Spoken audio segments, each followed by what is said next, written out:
And we are so back. Hello everyone, I hope you're doing well. Today we are back again with the MPEG Maître Parfumeur et Gantier videos. I hope you've been well. I hope I haven't been, neglecting you for too long. But yes, I have finally picked up the mantle once more to record these MPEG first impressions. So, on today's agenda, as you've probably seen from the title, we have Rose Opulent. We have not one of Virtue's favorites, one of Virtue's first bottles, I want to say. We got Route du Vétiver. After that, we have Grande du Plaisir. After that, we got Parfum d'Habit. You can somewhat see it, right? So, what should we start with? How about Rose Opulent? Rose Opulent.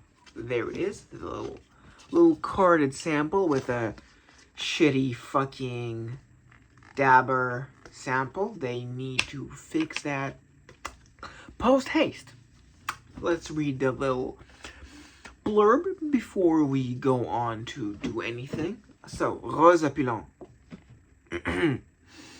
As a tribute to the queen of flowers in Persian poetry, Maître Parfumeur et Gantier has created Rose Opulent. Freshly picked rosebuds in an oriental garden.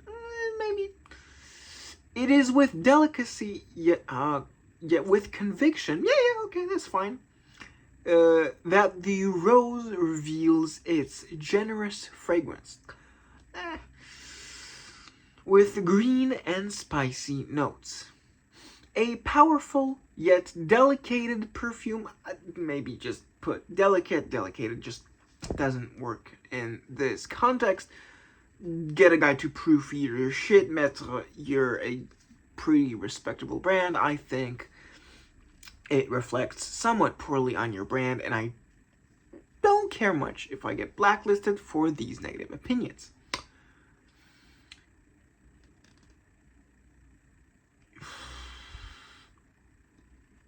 A powerful yet delicate perfume, very floral and happy to say it.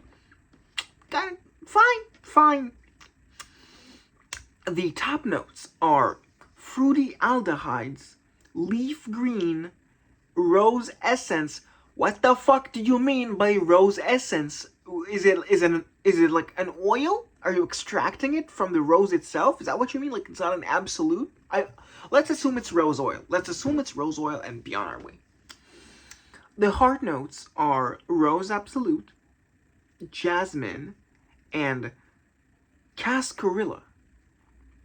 Never heard of it. If you guys know what cascarilla is, put it down in the comments. I'm interested to hear your take on it. I might also Google it after I'm done with this. And the base notes are musk, gray amber,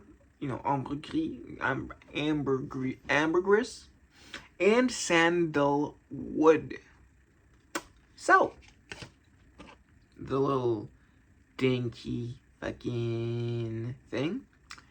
So, let's see what Rose Opulent has to offer.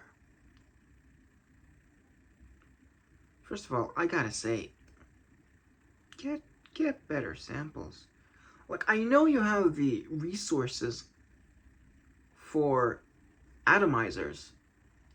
I've seen the Ombre Tibet little thingy, and that has an atomizer, so why can't the rest of your catalog come in atomizers? Why do they gotta be these dinky fucking samples, huh?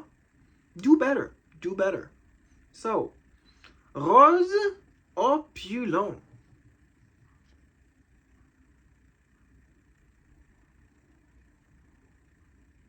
Opulent is a great. That's one. I'll chuck it up for the blurb and the little marketing team. Opulent is great. You can feel this somewhat jammy red rose. It's got this rose oil kind of thing to it. Yeah. Rose jam all the way. It's got this thickness that might be coming from the jasmine. Red, red, red, perhaps even a little purple backbone. It is very oiled feeling, very oily, yes. A little greenness, perhaps, from, a little rose thorn, kind of, a little rose stem, really. Is what I'm getting here. It's not too jammy of a rose. I'm getting a bit of a bite, a little bit of a hiss from the rose.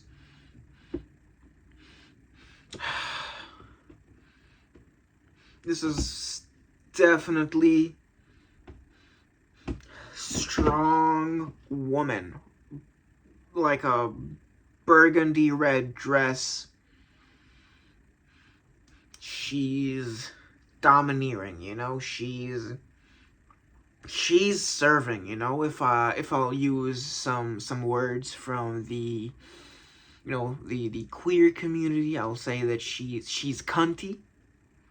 She's serving.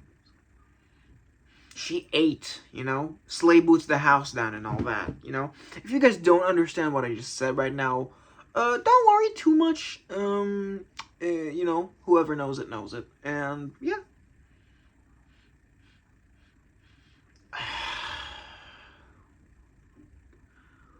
I'm not.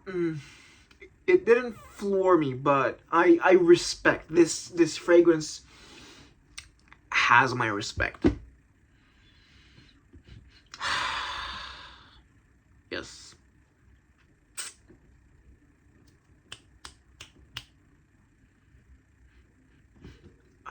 Yes. Rose, rose, rose. Big, thick, oily. I've already said it. That's... And it's, it's not a... I wouldn't say it's a solifleur. It's supported by a lot of things that kind of extend it, It's kind of a rose with extra limbs, It's got this solid scaffolding to it. Great job, MPEG. Solid release. I got, other releases from you that I prefer, but if you, woman or zesty man, want to smell like a cunty rose, I'd say get your nose on Rose Opulent. Wonderful, wonderful, wonderful. No notes. Parfum d'Habit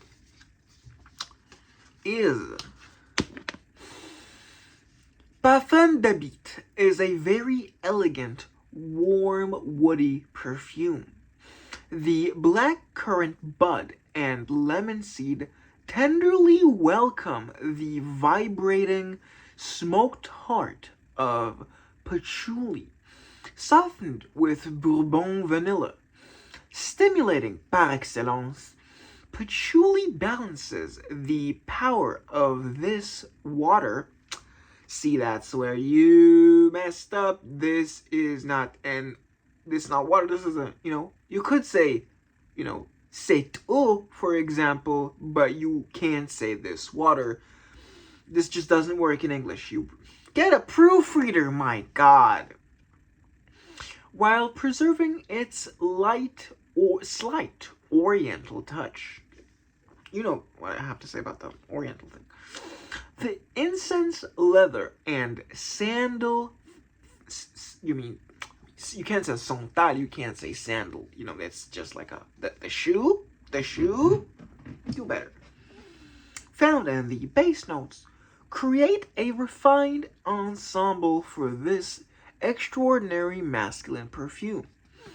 The top notes are lemon seed, bergamot, and blackcurrant bud. The heart notes are patchouli, geranium, and incense, and the base notes are leather, sandalwood, vanilla, and ambergris. So, what does Parfum d'Habit have to offer? I remember I was when I first studied French, you know, for a little bit, and then I stopped. I don't like have a French education like at all. I just like I had a little bit of a, you know, not extracurricular, but they forced us to learn a language, so I chose French. Wasn't that fun, honestly. I don't like learning languages in schools, but I now have a wonderful French accent. If that, yeah, it wasn't that perfect. Don't acknowledge it. Alright, so Parfum d'Habit with the shitty ass fucking dabber. God fucking damn it. MPEG, do better, do better. Do better, you motherfucker. Alright, so Parfum d'Habit.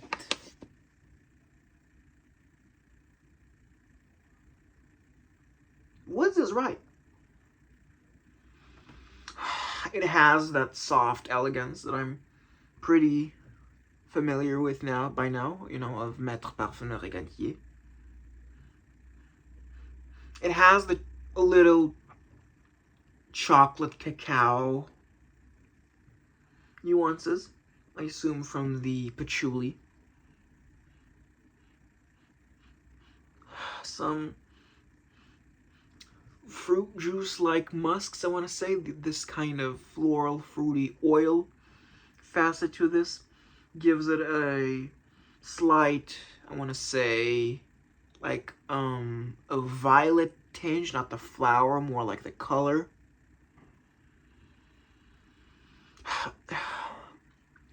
This is a very brooding scent to me. You know, you're not a lone wolf. God, that's so cringe. This is a very introverted masculine fragrance. You know, this is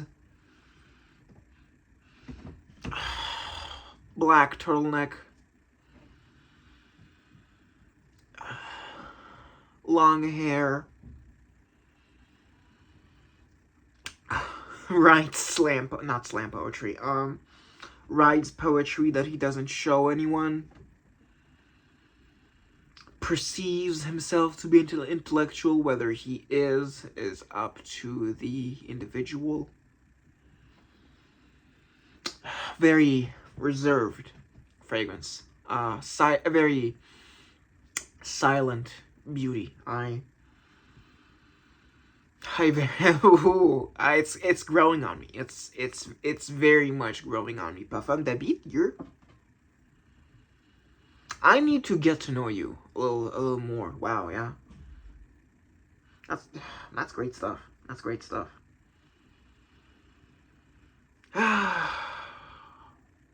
Yeah. It's a little noir detective, like a little sad trumpet kind of vibe to it. Bravo. Parfum d'Habit, incredible release. If you want an introverted but still solidly masculine perfume, I would recommend you get Parfum d'Habit. Yeah, it's yeah, honestly, it's kind of giving bisexual vibes, you know. So if you're also like kind of a, you know, like a straight passing bisexual man, kind of give Parfum d'Habit a try. From here, let's go with Grand du Plaisir. So, a little blurb says, offered to victorious athletes in the antique Greece, worshipped by the Romans, celery was acknowledged for its masculine virtues. Rich in celery essence, Grand du Plaisir by Maître Parfumeur et Gantier possesses green tonalities with luscious vegetable notes. The mint and citrus fruit develop the fresh, natural notes of the celery, while rich base notes of exotic wood, musc, because they fucking wrote it with a C, and amber intensify the spicy tonalities.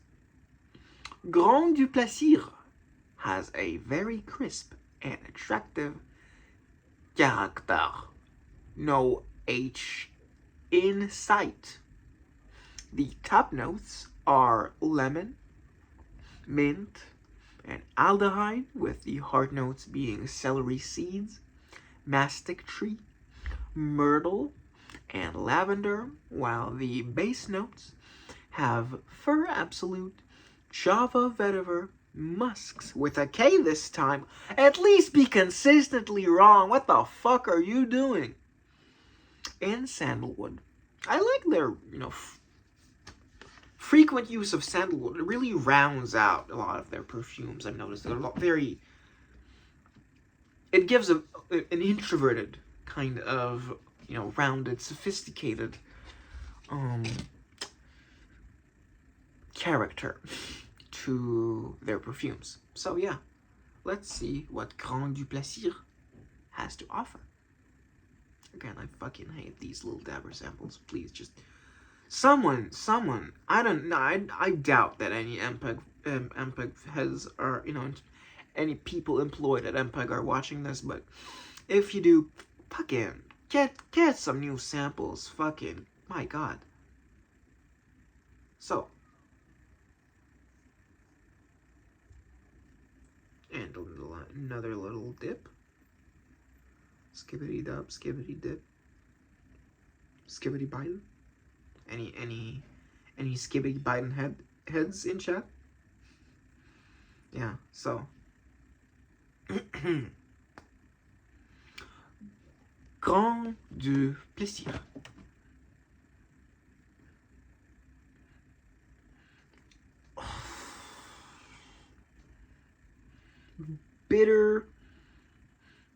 Bitter lemon is what I'm getting from the top. This sort of, it's a very tough to digest lemon. It really asks a lot of you. It's like,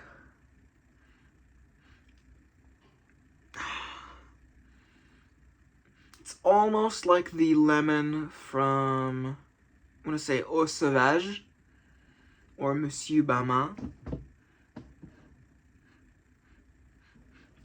It has this sort of lozenge facet.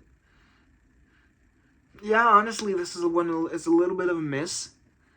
Maybe it wears a little differently once I get my nose away from it, but up close, very unpleasant wearing experience. Yeah, this is a very horrible format. Just it forces you to get close. But yeah, I might change my opinion if and when I do smell it from a tester bottle, but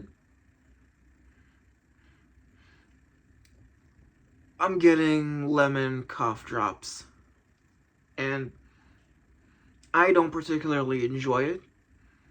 I may be getting a little more of that sandalwood as it's, evaporating off my wrist. But I'm not too fond of Grand du Plaisir. I'm sorry. It's kind of fresh, but if you want a fresh thing, get Garrigue, get Iris Bleu Gris.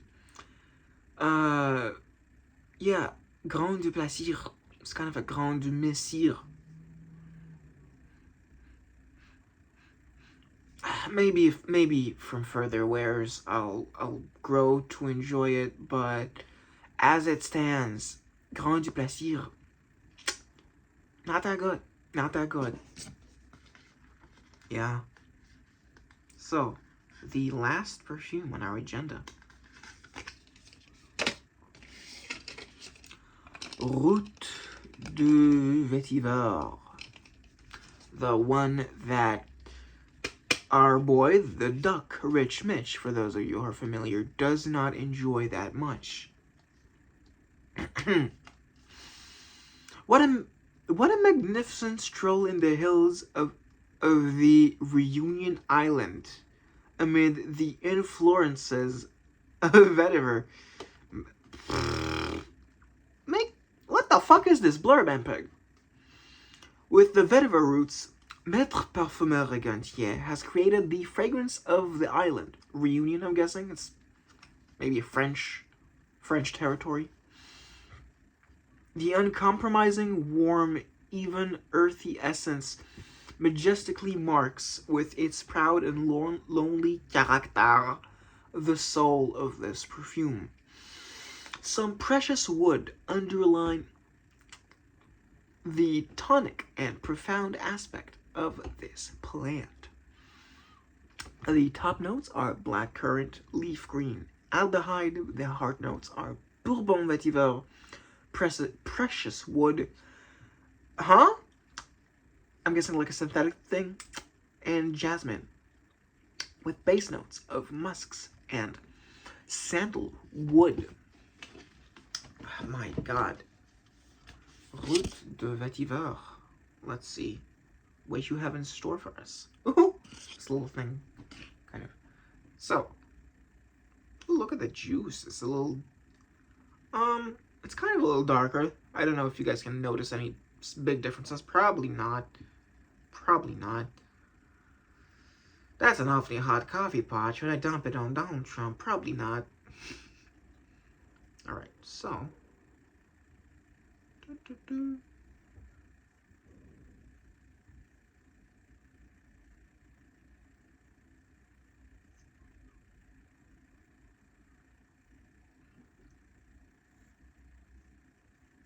So, as it stands, what does Route de Vetiver have to offer? More at 7.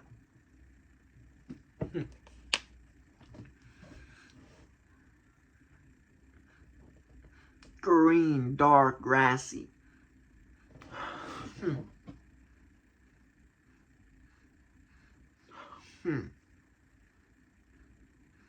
Vegetal. I'm getting more blackcurrant, yes, it really rounds out, gives it a darker facet.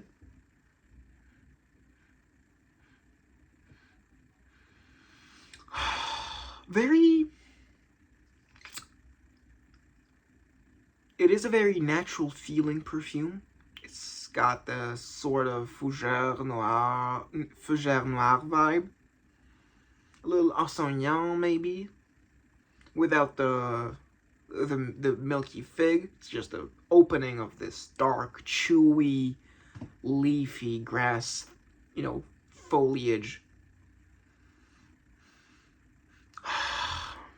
Honestly, I don't hate it. I don't particularly hate it. No.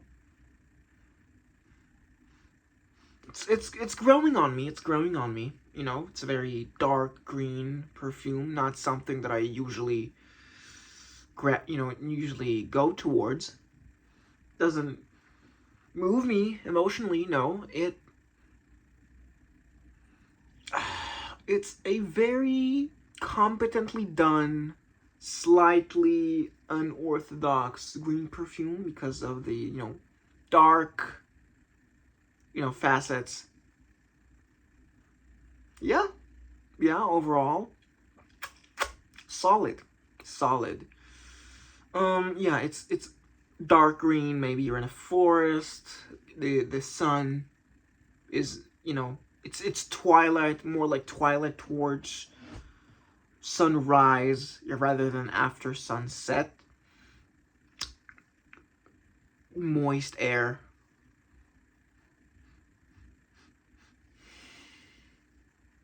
Yeah, I like it. Okay, it's just not too much else to say about it.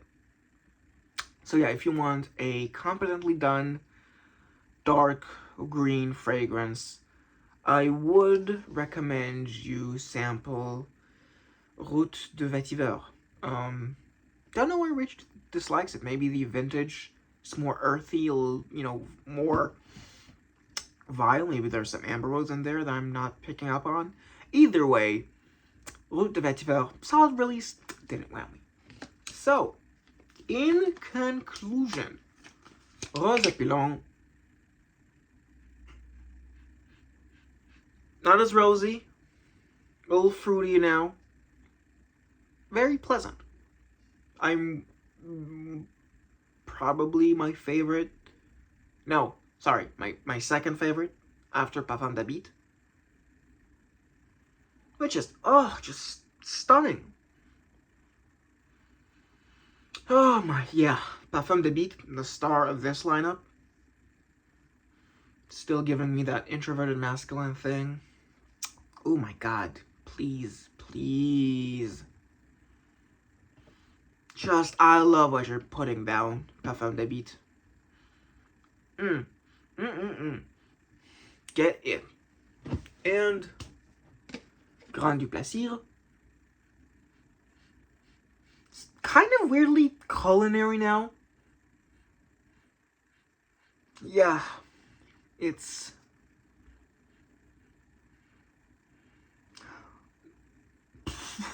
kind of a, not Zot, maybe Zotar.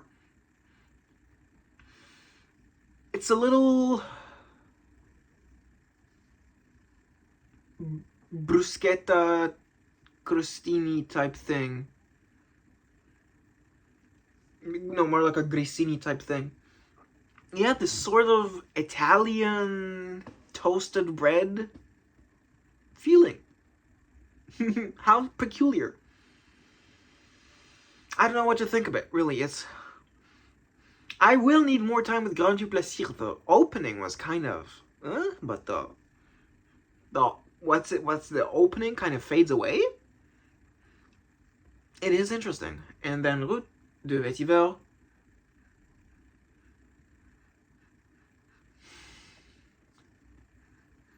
Yeah, still green, woody, pleasant, not unsurprising. Yeah, that has been it for the first impressions on Rose Opulente, Parfum d'Habit, Grand du Plaisir, and Route de Vetiver. If you've enjoyed any of these, do tell me in the comments. And if you haven't subscribed, make sure to do that. Like the video if you are inclined to do so. And I will see you guys in the next video. Bye-bye.